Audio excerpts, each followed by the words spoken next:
આજરોજ જિલ્લા પુરવઠા શાખા કલેક્ટર કચેરીની ટીમ દ્વારા ખંભાળિયા અને જામનગર હાઈવે ઉપર આશરે 3 જેટલી જગ્યાઓ ઉપર ઓચિંતી મુલાકાત કરીને તપાસણી હાથ ધરવામાં આવી। હાલમાં પ્રવર્તમાન મિડલ ઇસ્ટ ક્રાઇસિસની પરિસ્થિતિ દરમિયાન જે એલપીજી સિલિન્ડરની અછતની જે સ્થિતિ ઊભી કરવાની જે પ્રયત્ન થઈ રહેલ છે તે અન્વયે અમોએ કોઈપણ આવી ઘટના ન ઘટે તે માટે આશરે 3 જગ્યાઓની ઓચિંતી મુલાકાત લીધી છે।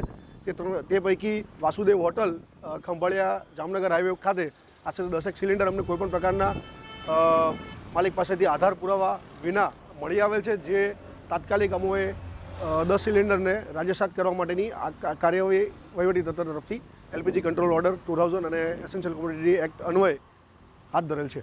એવું કોઈ છે કે નહીં? તેની અંદર ક્રાઇટેરિયા છે 100 કિલોગ્રામ કે તેથી વધારે જ્યારે મળી આવે તો અમે તેની અંદર ચેક કરવાનું થાય છે। અહીંથી જે અમે ચેક કરેલ છે તેની અંદર જે ક્રાઇટેરિયા છે તે મુજબ પેસોનું લાઇસન્સ અનિવાર્ય ન હોય, આગળની અમે જે અન્ય જોગવાઈ છે તે મુજબ કાર્યવાહી નિયમ અનુસાર કરેલ છે।